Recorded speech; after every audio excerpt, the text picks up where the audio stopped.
বিষ্ণুই বলেন জাহান্নামের সবচেয়ে হালকা আযাব কি হবে শোনো। জাহান্নামের সবচাইতে হালকা আযাব হলো ওই ব্যক্তির আযাব যার পায়ে দুটো জাহান্নামের আগুনের জুতা পুড়িয়ে দেয়া হবে। ওই আগুনের উত্তাপে তার মাথার মগজগুলো ভাতের মারের মতো টপ টপ টপ টপ করে বেয়ে বেয়ে পড়বে। নাউজুবিল্লাহ পড়বেন না? আচ্ছা প্রিয় সিলেট, আওয়াজ করে বলেন, এইটা যদি সবচেয়ে লাইট পানিশমেন্ট হয়, সবচেয়ে হালকা পাতলা সহনীয় আযাব যদি হয়, তাহলে ভয়ঙ্কর তোমার আযাবের কি অবস্থা হবে? আমরা কি ওই জাহান্নামে যেতে চাই? জাহান্নামের অবস্থা এত ভয়ঙ্কর হবে, জাহান্নামের ভেতরে লক্ষ লক্ষ কোটি কোটি কাফির মুশরিককে দেওয়ার পরেও জাহান্নাম বলবে হাল মিন মাজিদ, আরো আছে নাকি, আরো দাও।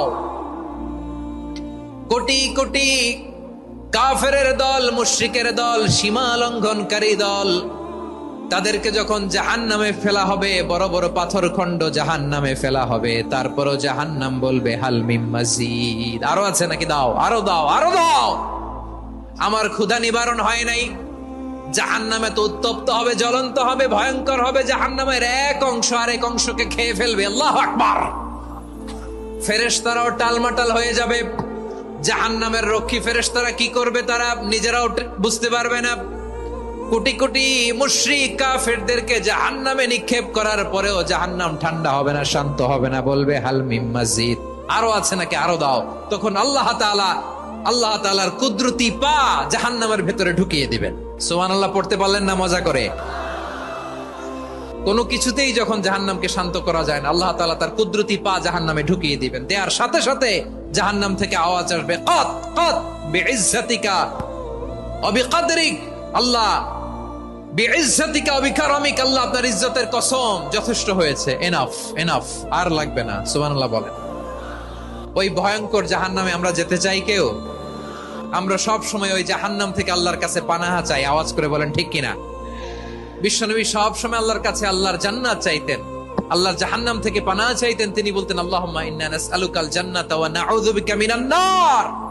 আল্লাহ তোমার কাছে জান্নাত চাই, তোমার জাহান্নাম থেকে পানাহা চাই। আবার আমরা যখন দোয়া পড়ি, আমরা পড়ি রব্বানা আতিনা ফিদ দুনিয়া হাসানাতাও ওয়া ফিল আখিরাতি হাসানাতাও ওয়া কিনা আযাবান নার। আল্লাহ দুনিয়ার কল্যাণ দাও, আখিরাতের কল্যাণ দাও, জাহান্নামের আগুন থেকে বাঁচিয়ে দাও। পড়ে আমিন। ওয়া কিনা আযাবান নার মানে কি? আল্লাহ তুমি আমাদেরকে বাঁচাও আগুনের শাস্তি থেকে। এটা বিশ্বনবীর সবচাইতে প্রিয় দোয়া ছিল। নবী যখন তাওয়াফ করতেন, প্রতিটা তাওয়াফে তিনি এই দোয়াটা পড়তেন। রুকনে ইয়ামানি থেকে হাজরে আসওয়াদে যখন তিনি যেতেন, এই দোয়াটা পড়তেন, রব্বানা আতিনা ফিদ দুনিয়া হাসানা ওয়া ফিল আখিরাতি হাসানা ওয়া কিনা আযাবান নার। আল্লাহ দুনিয়ার কল্যাণ দাও, আখিরাতের কল্যাণ দাও। আল্লাহ জাহান্নামের আগুনের শাস্তি থেকে তুমি আমাদেরকে বাঁচাও। আওয়াজ করে সবাই পড়ুন আমিন। তাহলে বিশ্বনবী ওই জাহান্নামের ব্যাপারে আমাদেরকে সতর্ক করেছেন। এজন্য আল্লাহ তাআলা বিশ্বনবীর নাম দিয়েছেন নাযীর, সতর্ককারী, ওয়ার্নার। আল্লাহ বলেছেন নবী আপনারে আমি শাহিদ মানে সাক্ষ্যদাতা বানালাম, মুবাশশিরান আপনারে আমি সুসংবাদ দাতা বানালাম, নাযীরা আপনারে আমি সতর্ককারী বানালাম।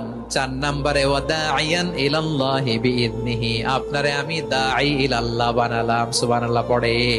সিলেটের ভাইরা বুঝে থাকলে উত্তর দেন, কিচেনের রান্নাঘরের আগুন আর জাহান্নামের আগুন এক না? একরকম?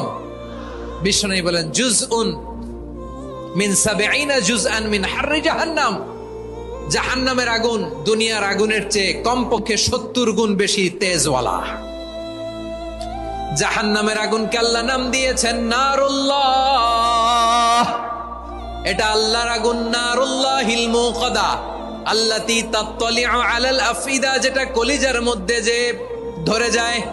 দুনিয়ার আগুন হাতে লাগলে হাত জ্বলে, পায়ে লাগলে পা জ্বলে। জাহান্নামের আগুন দেহের যেই জায়গায় লাগুক না কেন, সাথে সাথে কলিজাটা